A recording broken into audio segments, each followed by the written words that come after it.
Il y a un monsieur chinois que j'adore, que je découvre récemment, et quelle honte de découvrir Zhuangzi à l'âge de 40 ans.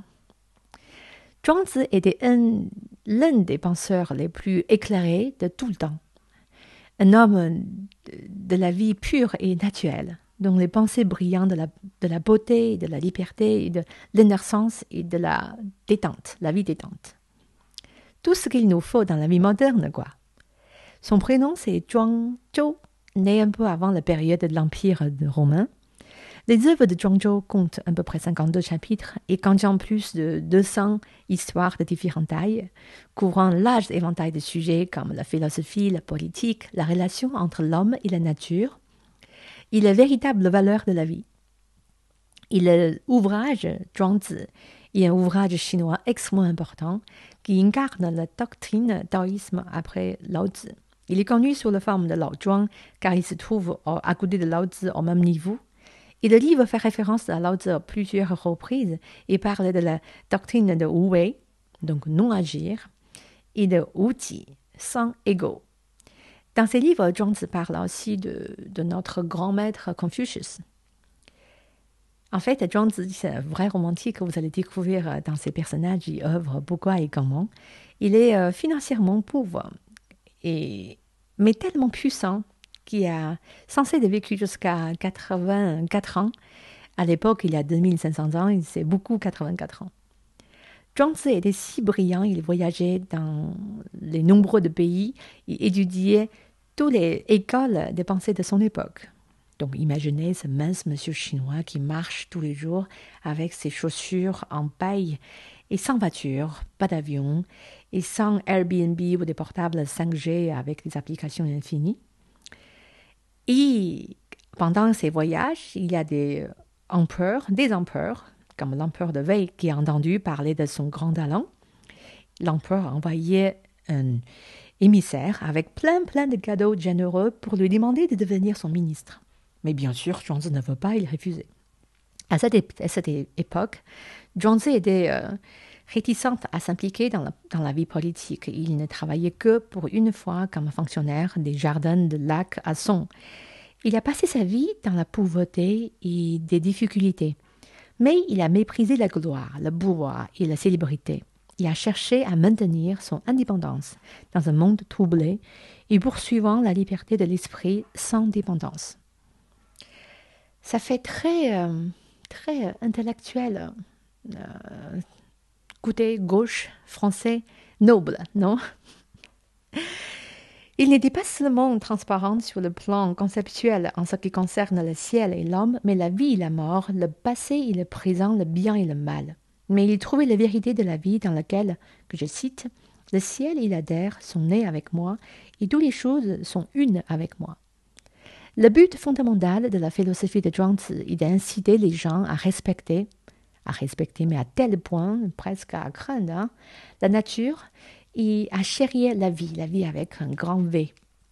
Acquérir le sens et l'intégralité de la vie en dansant avec le ciel et la terre. En plus, Zhuangzi il est écolo, vous avez vu. Il est écolo à l'époque et visionnaire. N'oublie pas qu'on parle de quand même 368 jusqu'à 286 avant du Jésus-Christ. Zhuangzi a découvert l'impertinence de la vie et la question qu'il est posée était la suivante. Il y a une fin à ma vie, mais il n'y a pas de fin à ma connaissance. Si je poursuis l'infini avec le fini, je suis déjà foutu. Le cœur et le Dao sont en harmonie et la vie de Zhuangzi a acquis une toute sorte de nouvelle dimension. Cet état de vie profondément tranquille, humble et sans artifice est un bon remède pour tous les anciens et les modernes qui sont juste comme nous, parfois fatigués et déorientés. Donc, il parle vraiment de nous d'aujourd'hui. Nombre de ses idées et ses connaissances, en particulier sa sagesse, dans le traitement de des objets extérieurs transcendant les limites et du temps et de l'espace, et nous avons encore beaucoup à apprendre aujourd'hui. Je pense à une société, en fait, qui a utilisé une phrase de texte de Zhuangzi comme la mission et le slogan. Ça s'appelle Icicle, I-C-I-C-L-E. Et leur mission, c'est l'homme et la terre. Très inspiré par le taoïsme, selon Zhuangzi. Je crois qu'ils ont une boutique à Paris. Même si j'essaye d'apprendre avec Zhuangzi d'être minimaliste et simple dans la vie, je suis quand même curieuse de voir et sentir la philosophie chinoise appliquée dans le métier de mode parisien. Les idées de Zhuangzi se sont également répandues dans le monde entier. Le prix Nobel japonais, Monsieur Hideki Yukawa, et le célèbre physicien allemand Werner Heisenberg ont tous les deux été très influencés par les idées philosophiques et de Monsieur Zhuangzi. Et Monsieur Yukawa a déclaré même que son prix Nobel lui a été inspiré par l'idée de Zhuangzi, selon laquelle la brusquerie et la négligence se rencontrent au pays de chaos.